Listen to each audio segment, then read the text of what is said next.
through of Joseph Edili, Beatrice Danjuma, and Dr. Roslyn Ogunshola have bagged the International Table Tennis Federation certificates as white badge tennis referees in Abidjan, Cote d'Ivoire.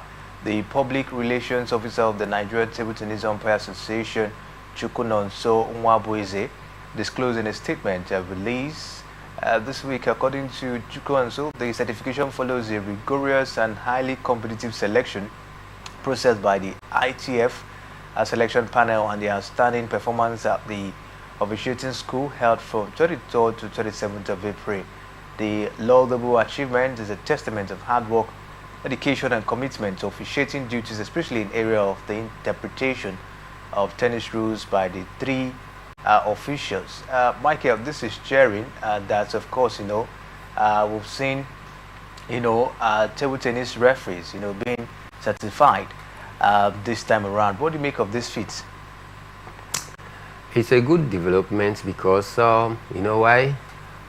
When we have certified tennis officials or referees, it gives us a broader knowledge of the game, and we can also impact it to the younger ones that are coming up. But if you have limited knowledge of the game, then it is also an advantage because you don't know the extent to which you can also pass an instruction. But getting a certified certificate clearly showing that yes, you have an in-depth knowledge of the game. It could be very easy for you to control a game. It could be very easy for you to impact that knowledge to others, right from the top down to the grassroots. And this is where we get to learn faster, because it's more like you trying to pass an instruction to someone. I do not really know the exact instruction to pass. You might go and pass the wrong instruction to someone, and the person goes to do the wrong thing, thinking that he's doing it right. Yeah. But if you have the requisite knowledge of a thing, it gives you an edge. So I think this is going to expand the scope of tennis development right here in the country. When we have satisfied coaches who truly know their onions, they know the rules of the game in depth, not just knowing the surface of the rules, the in-depth knowledge of the game, then that is how we keep improving. It is self-development, and broadly, I tell you that it is going to be an added incentive to tennis development right here in the country. Nigerian table tennis referees, of course, putting up some achievement to make sure they, of course, continue to develop the sports down here in the country. Away from that, a national power outage stopped play at the Madrid Open with Britain's Jacob Fearnley among those face off courts. Fearnley had a save match point in his third round encounter against Bulgarian Grigor Dimitrov, and was about to serve to stay in the match at 6-4, 5-4 down when play was suspended on the main court. The power court means the electronic line calling system, which has replaced line judges and scoreboard, stopped working.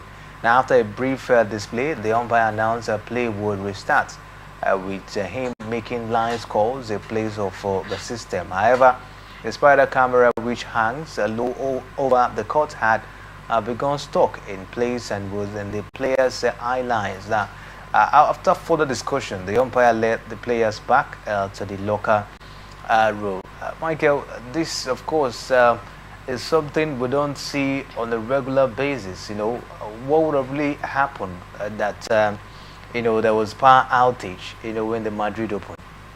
It's power outage happened. Yeah. Although it is something that is very, very rare to happen in developed climes, but then it is some of those incidents that you cannot avert. If it probably were to be Nigeria as a case study, I think we won't be surprised. We are surprised because it is a place where this kind of things is very alien to their system.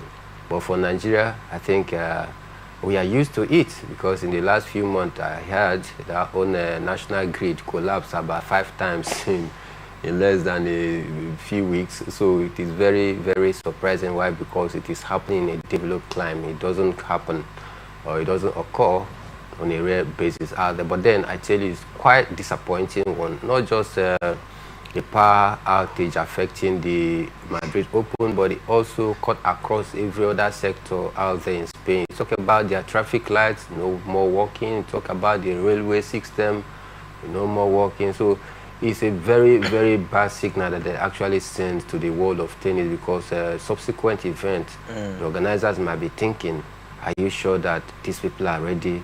Look at what happened last time out where there was power outage, event couldn't go on. Should we award them the hosting right this time around? So these are things that, paint a bad picture or image toward, any nation organizing such world-class events. So I think for me, disappointing one, but it is what it is. They cannot, reverse the hand of time. All they can do right now is to probably find a way to fix it as quick as possible, because the temporary measure they adopted wasn't good enough, because some of those temporary lights, that were ushered in was too much.